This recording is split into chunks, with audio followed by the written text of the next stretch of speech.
Teresa mutagatifu yaje ikiziguro. Ikiziguro.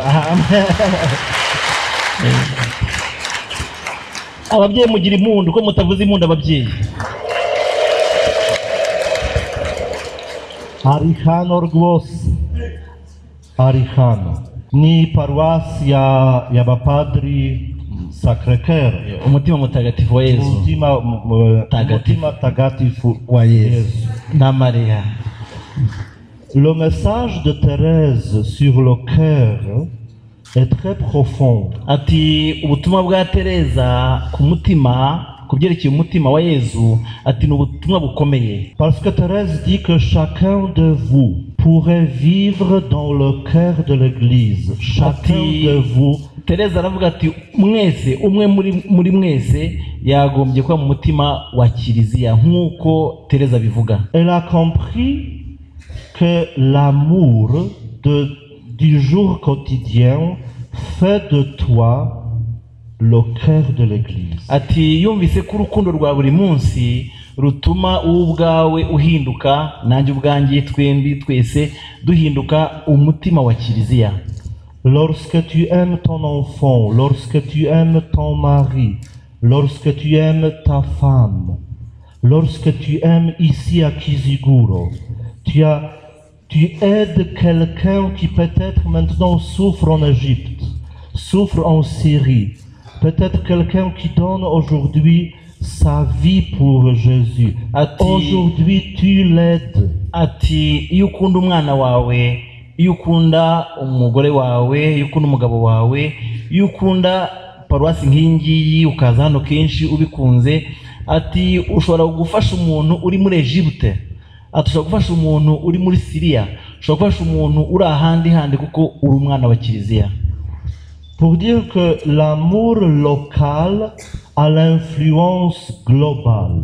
Ati iyo ukunda ufite urukundo uri ahantu hazwi, uru rukundo rwawe rurenga imipaka rukagera no hirya handi. Ça c'est le cœur de l'Église, que nous sommes réellement ensemble. On ne sait pas comment l'amour circule, on ne sait pas comment l'amour fait aide les autres, que les apôtres ne se fatiguent pas, que les martyrs ont de courage, que les intelligents ne perdent pas la sagesse. Ntabwo rifata mu mutwe byose. Ati urukundo rero, ati rutuma wumva ko rwa rukundo rw'intumwa, rwa rukundo umuntu agenderaho rwa Yezu Kristo, urukundo rw'Imana, ati urukundo utamenya uko usobanura mu magambo, ati urwo rukundo rutugenza. Donc juste pour conclusion, Thérèse est venue ici pour te dire ton amour a de la valeur. Ati Teresa azanywe hano Kiziguro no kukubwira ngo urukundo rwawe rufite agaciro. Ne te décourage jamais. Ati wicika intege en aimant les autres. Kunda abandi, wicika intege, hora ukunda abandi. Vous savez, Thérèse, comme était enfant, elle était très concentrée sur elle-même. Ati Teresa akiri umwana mutoya yahoraga yihugiyeho. Elle cherchait à attirer l'attention à elle-même à cause de ses blessures, à cause de son histoire. Ati yahoraga yihugiyeho agahora yirangamiye ubwe kubera ibikomere yagize, ibikomere yari afite. Muzi ko yapfushije mama we afite imyaka 4. Yagize ibikomere rero akiri umwana mutoya. Elle pleurait tout le temps lorsque quelqu'un la critiquait, quelqu'un ne l'a pas apprécié. Yahoraga arira igihe cyose, akabazo nuko bamuvuze nabi cyangwa se bamuvuze bamukwena, akarira. Mais un jour de Noël, elle a vécu une certaine conversion. Atari ku munsi wa Noheli, ati nibwo yahuye n'Imana cyane, nise conversion, nibwo avuga ko yagarukiye Imana. Cette nuit-là, elle n'a plus pensé d'elle-même, mais des autres. Ati kuva kuri uwo munsi wa Noheli ntabwo yongeye kwihugiraho ngo ibyo atekereza ibye gusa, yatangiye kujya atekereza no ku bandi, urukundo afitiye abandi. C'était comme une libération pour elle. Ati kuri we rero yari yumvise ko abaye abohotse mu mutima. Donc c'est une leçon de Thérèse. Si tu veux être heureux, heureuse, joyeux, joyeuse, ne pense pas de toi-même. Ati niba ushaka kubaho wishimye, ati wikwihugiraho. Lorsque tu penses des autres, Dieu va penser de toi. Ati iyo utekereza abandi ukita ku bandi n'Imana ikwitaho. Ubu ni Tereza uvuga. Lorsqu'elle a compris ça, tout de suite elle a commencé à prier pour les grands pécheurs. Ati akimara kumva ibyo ngibyo nibwo yatangiye gusabira abanyabyaha. Elle était non. Elle était une fille de 10 ans, 12 ans, je ne me souviens pas. Elle a entendu l'histoire d'un grand criminel. Ati yari afite imyaka 10 cyangwa se na 12 nibwo yumvise amateka y'umuntu w'umwicanyi cyane. Il a tué des personnes, il a été condamné à la mort. Ati uwo muntu yishe abantu nawe baza kumukatira urwo gupfa. Elle a pris une décision de vouloir le sauver. Ati yafashe icyemezo muri we cyo kujya gukiza uwo muntu.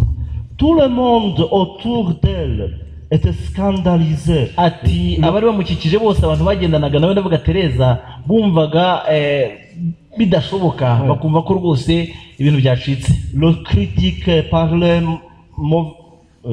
mal de lui, comment un criminel pourrait tuer une personne, etc., etc. Et la petite, dans cette critique qu'elle entendait, elle avait seulement un désir: sauver cet homme. Ati bikavugwa cyane umuntu w'umwicanyi bose bakamuryanira n'inzara bakamuhema, ariko noneho Tereza muri we ati ngi niyemeje gukiza uriya muntu.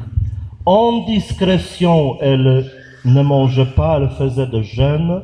En discrétion, elle priait. Le papa ne savait rien.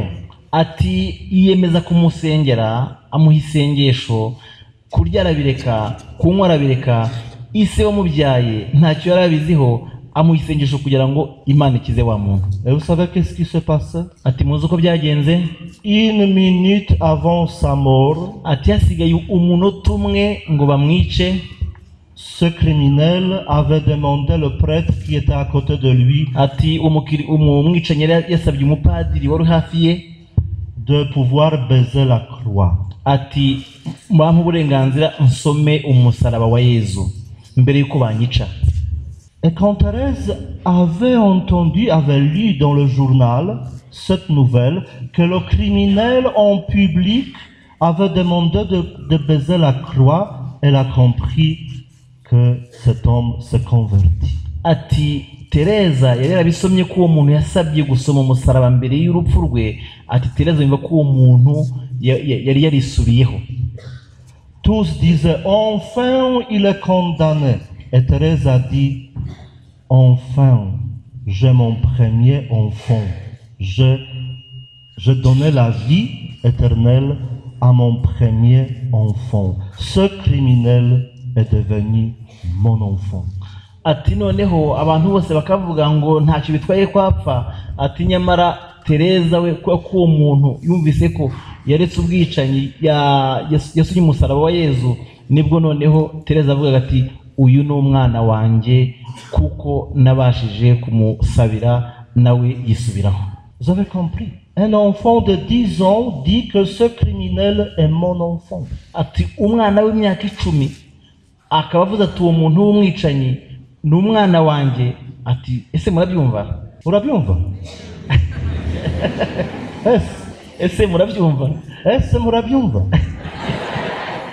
C'est extraordinaire. Ati ntibisanzwe extraordinaire ntibisanzwe. Donc juste pour terminer, je vous demande, ati mbere yo gusoza nagira mbasabe en présence de Thérèse, ati mbasabye mpagaze imbere ya Tereza, quand les autres parlent mal des autres, ati nkuko abandi bantu birirwa basebya abandi, en silence, en discrétion, priez pour eux. Ati twe tutashakuje tubasabire, dusabira abanyabyaha kugira ngo abantu bicuze. Nicyo Padiri Mathias ashaka kuvuga.